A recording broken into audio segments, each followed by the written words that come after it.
नमस्कार दोस्तों, स्वागत है आप सभी लोगों का इवेंट एनालिसिस चैनल पर। और आज हम लोग बात करने वाले हैं बजट के बारे में।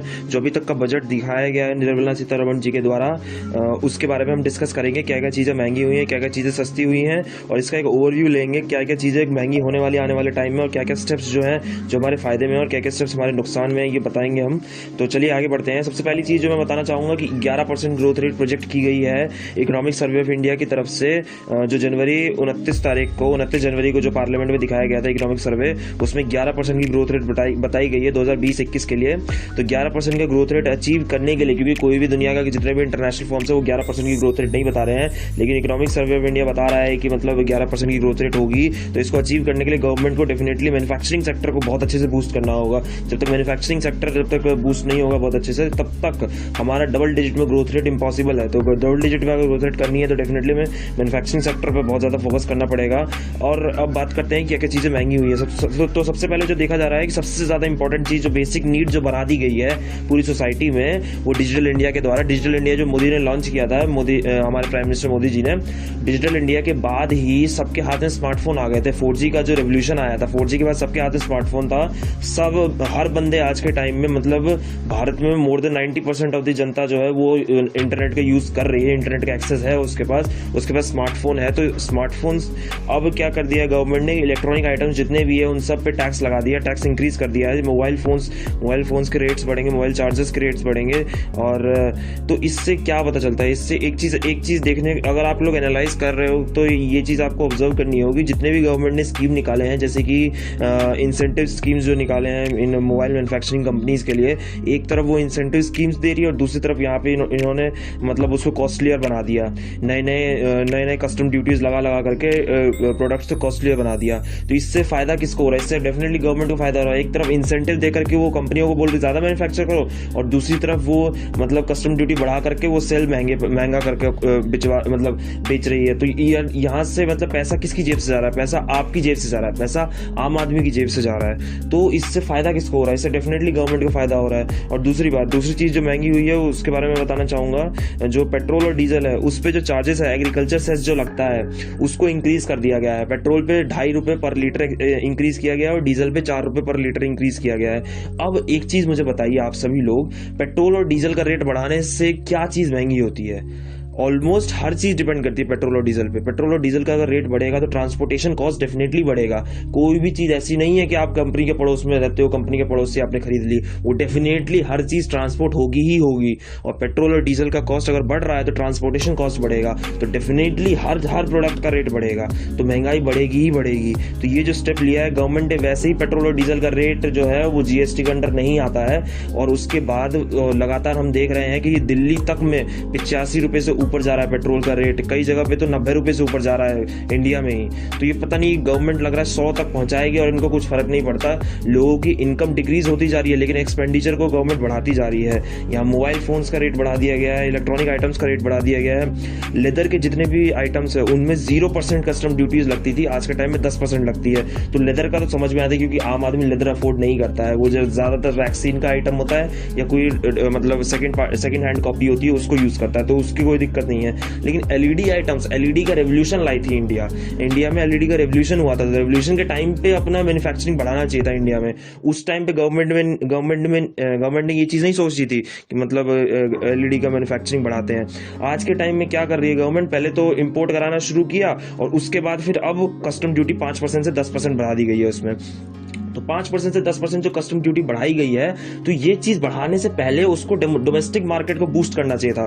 डोमेस्टिक मार्केट में इतनी मैन्युफैक्चरिंग कर दो कि वो इंपोर्ट ही ना करना पड़े, मतलब अपने घर में ही इतना सस्ता प्रोड्यूस हो कि बाहर से इंपोर्ट करने की जरूरत ही ना पड़े। तो क्यों जनता खरीदेगी बाहर की चीज? कभी खरीदेगी नहीं। और अगर मान लीजिए कि घर में ही इतना बेकार सामान बन रहा है, अगर डोमेस्टिक आइटम की क्वालिटी इतनी बेकार है तो क्यों खरीदेगी जनता? अब एक चीज और मैं बताना चाहूंगा ऑटोमोबाइल सेक्टर के बारे में। मैं एक मैकेनिकल इंजीनियर हूँ और मैंने मैंने काम किया है ऑटोमोबाइल सेक्टर में, मुझे पता है कि क्या क्या हालत है वहाँ की, और मैंने देखा है कि वहाँ क्या क्या चीज़ें होती है, क्यों इतना कॉस्ट महंगा होता जा रहा है। एक तो गवर्नमेंट ने जो नॉर्म्स जो इंक्रीज किए थे, जो यूरोपियन नॉर्म्स के साथ कंपटीशन ले रही है गवर्नमेंट, BS4 से BS6, भारत स्टेज 4 से भारत स्टेज 6, जो 5 वाला जो स्टेज था उसको स्किप करके डायरेक्ट भारत स्टेज 6 से जब गई थी, तो तब एक बहुत बड़ा झटका लगा था ऑटोमोबाइल सेक्टर को। उस टाइम जो ऑटोमोबाइल सेक्टर डूबा था, उससे अब तक उभरने की कोशिश कर रहा था कि गवर्नमेंट ने उसके बाद दोबारा नए नए नॉर्म्स ला करके, नए नए इकोनॉमिक रिफॉर्म्स करके ऑटोमोबाइल सेक्टर को और ज्यादा गिरा दिया। और हमें ये याद रखना होगा, ऑटोमोबाइल सेक्टर जो है वो इंडिया का सबसे बड़ा मैन्युफैक्चरिंग हब है, जहां पे एम्प्लॉयमेंट सबसे ज्यादा मिलती है जनता को। तो ऑटोमोबाइल सेक्टर में इतना बड़ा झटका दिया था, उसके बाद फिर दोबारा अब जो है ऑटोमोबाइल सेक्टर के जितने भी इग्निशन वायरिंग्स आती है, सेट केबल्स आते हैं, सेफ्टी ग्लासेस आते हैं, पार्ट्स ऑफ सिग्नलिंग इक्विपमेंट्स जो आते हैं, जो बाहर से मतलब इंपोर्ट होते हैं, उन आइटम्स पे कस्टम ड्यूटी बढ़ा दी गई है 7.5% से 10%, और कुछ पे 7.5% से 15% कर दी गई है। तो इससे एक बहुत बड़ा सवाल उठता है कि गवर्नमेंट क्या मैन्युफैक्चरिंग को सपोर्ट कर रही है, क्या उससे पैसा कमाना चाहती है? क्योंकि ये चीज दिखाई दे रही है। अगर गवर्नमेंट को इंडिया में मैन्युफैक्चरिंग को बढ़ाना है, तो इंडिया को इंसेंटिव दो, इंडिया की कंपनीज को इंसेंटिव दो, उनको लोन आसानी से प्रोवाइड करो, अपना जो सिस्टम है गवर्नमेंट का उसको चेंज करो। ये नहीं कि बाहर से जो सामान आ रहा है उस पर टैक्स लगा करके अपने जेब भरने शुरू कर दिए। क्योंकि डेफिनेटली देखो, अगर आप कोई गाड़ी खरीद रहे हो, अगर आपकी गाड़ी में कोई पार्ट खराब मिलता है, तो आप उस कंपनी की गाड़ी दोबारा खरीदोगे? कभी नहीं खरीदोगे। तो कंपनी डेफिनेटली ये चाहेगी कि उस गाड़ी में वो जो पार्ट जो लग रहा है वो अच्छा पार्ट लगाए। तो वो अच्छा पार्ट लगाएगा, तो वो अच्छा पार्ट जहां से मिलेगा वहीं से खरीदेगी। ये नहीं देखेगी वो कि महंगा है या सस्ता है, वो ये देखेगी कि अच्छा पार्ट मिल रहा है। क्योंकि डेफिनेटली इंडिया में जो है पढ़े लिखे लोग होते हैं, गाड़ी जो इंसान जो खरीदता है, बेसिक मतलब कॉमन मैन जो खरीदता है, वो एक बार सोच के खरीदता है कि 5 साल 10 साल 15 साल 20 साल मतलब लंबे ड्यूरेशन के लिए खरीदेगा वो। उसके बाद फिर मतलब ये उसमें पैसा इन्वेस्टमेंट ना करना पड़े, वो ये सोच के चलता है। तो वो डेफिनेटली कंपनी जो है वो भी अपने माइंडसेट में रखेगी कि भैया अच्छा पार्ट लगाएंगे तभी वो कस्टमर दोबारा आएगा, वो दूसरे कस्टमर को रिकमेंड करेगा, उसकी रेटिंग अच्छी होगी। तो जो पार्ट्स जो आते हैं विदेश से, उनकी क्वालिटी डेफिनेटली अच्छी होती है। तो इंडिया में उसकी क्वालिटी अच्छी करो ना, इंडिया में क्वालिटी सेक्टर को प्रमोट करो ना। क्वालिटी डिपार्टमेंट जो है वो इंडिया में जितने भी जो कंपनियां बैठी हुई हैं, उनमें जो लालाओं वाले सिस्टम है प्रोडक्शन को इंप्रूव करती है, क्वालिटी इंप्रूव नहीं करती है। इंडिया में क्वालिटी सिस्टम बनाओ। जो RCEP जो साइन होने वाला था ना रिसेप, RCEP में सबसे बड़ा ड्रॉबैक यही था कि कह रहे हैं जो साइन नहीं किया, उसमें सबसे बड़ा ड्रॉबैक यही है, सरकार डरी हुई थी कि RCEP अगर साइन कर देंगे, जितने भी मैन्युफैक्चरिंग सेक्टर इंडिया के हैं ना, डेयरी सेक्टर, मैन्युफैक्चरिंग सेक्टर, ये दब जाएगा। क्यों दब जाएगा? क्योंकि यहाँ पे क्वालिटी को प्रमोट नहीं किया जाता। जापान की कंपनियां क्यों आकर के इंडिया में दबा देती है?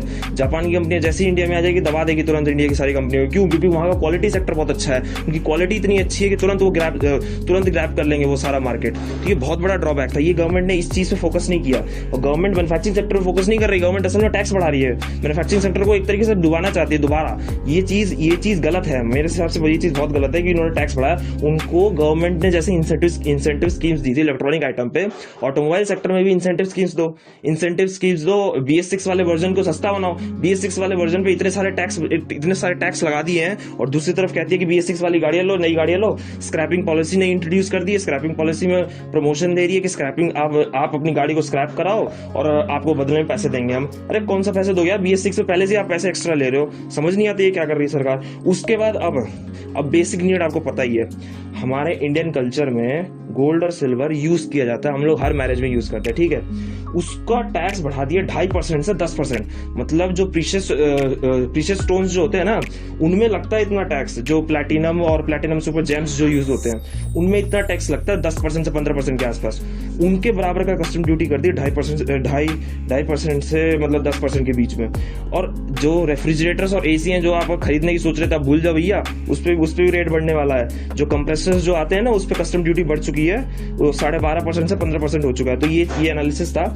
उसके बाद सोलर इन्वर्टर्स जो है, एक चीज मुझे समझ नहीं आती, ये एक चीज मैं बताना चाहूंगा आप सभी को, जो सोलर इन्वर्टर्स हैं वो सरकार की क्या स्टेटमेंट है, ये सोलर इन्वर्टर्स और सोलर लालटेन्स और सोलर लैंप्स पे जो इन्होंने कस्टम ड्यूटी बढ़ाई है, उसकी निर्मला सीतारमण जी की स्टेटमेंट सुनी है जो उन्होंने पार्लियामेंट में दी थी।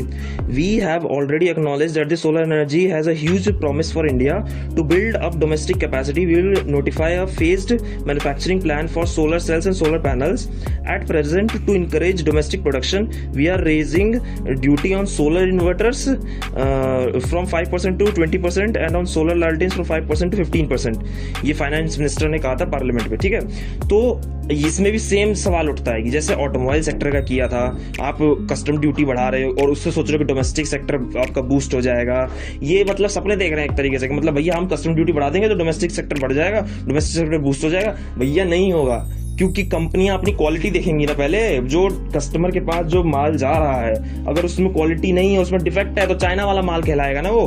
कस्टमर ये नहीं देखता कि कहाँ बना, वो बोलेगा अरे ये तो चाइनीज माल है, ऐसे बोल देगा, अरे भैया ये तो चाइनीज माल आ गया, चाइनीज माल है, ये जल्दी खराब हो जाता है, इस कंपनी का माल लेंगे ही नहीं, वो ये कह देगा। जैसे मान लीजिए कि कोई मान लो बजाज कोई सोलर लैंटेन बना रहा है, बजाज का माल अगर खराब आने लगे, बोलेगा अरे भैया इसमें चाइनीज माल डाला होगा, इसका माल अगली बार से लेंगे नहीं, वो माल ही लेना छोड़ देगा, उसका प्रोडक्ट ही लेना छोड़ देगा। तो उसका प्रोडक्ट लेना छोड़ देगा, उसकी सेलिंग कम हो जाएगी, उसका घाटा होगा, तो वो डेफिनेटली वो प्रोडक्ट बनाएगा ही नहीं, उसमें वो प्रोडक्ट डालेगा ही नहीं, वो क्वालिटी बेकार है। वो ये नहीं देखेगा रेट खराब है, वो ये नहीं देखेगा रेट कम हो रहा है, रेट कम का नहीं देखेगा, वो ये देखेगा कि भैया रेट जो है वो कम के साथ साथ क्वालिटी भी अच्छी रहनी चाहिए। और अगर महंगा हो रहा है कोई दिक्कत नहीं, लेकिन वो क्वालिटी अच्छी करेगा डेफिनेटली। तो ये चीज गवर्नमेंट को फोकस करनी चाहिए, लेकिन गवर्नमेंट को ये चीज पता है, ऐसा नहीं है गवर्नमेंट को ये चीज पता नहीं है, गवर्नमेंट को ये चीज पता होगी, वो जानबूझ के पैसा जेब में डालने के लिए ये सारे स्टेप्स उठाई है। तो ये एनालिसिस था पूरे इसका, पूरे जो अभी तक जो बजट का है सेशन। अगर आपको मेरा व्यू सही लगा होगा तो लाइक करिएगा, शेयर करिएगा, सब्सक्राइब करिएगा, इस वीडियो को फैलाइए, जितने लोगों के साथ शेयर कर सकते हैं आप शेयर करिए।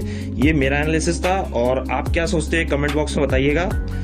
और बाकी बजट को देख करके पहली बार मैंने मतलब एनालिसिस किया था बजट का, और मेरे को देख करके इतना हैरानी हुई कि मतलब गवर्नमेंट कोरोना के बाद भी मुझे लगा था कुछ सपोर्ट मिलेगा ऑटोमोबाइल सेक्टर को और बाकी सेक्टर्स को, आम आदमी जो मतलब ज्यादा चीजें खरीदे वो स्टेप्स गवर्नमेंट लेगी। लेकिन गवर्नमेंट ने वो स्टेप्स ना लेकर के वो स्टेप्स लिए जिससे कि जब आम आदमी खरीदे तो उसकी जेब से ज्यादा पैसे जाए, वो स्टेप्स लिए गवर्नमेंट ने। तो आप क्या सोचते हैं कमेंट बॉक्स में बताइएगा, और मिलते हैं अगले एपिसोड में। लाइक करिएगा, शेयर करिएगा, सब्सक्राइब करिएगा चैनल को। मिलते हैं अगले एपिसोड में, तब तक के लिए बाय बाय।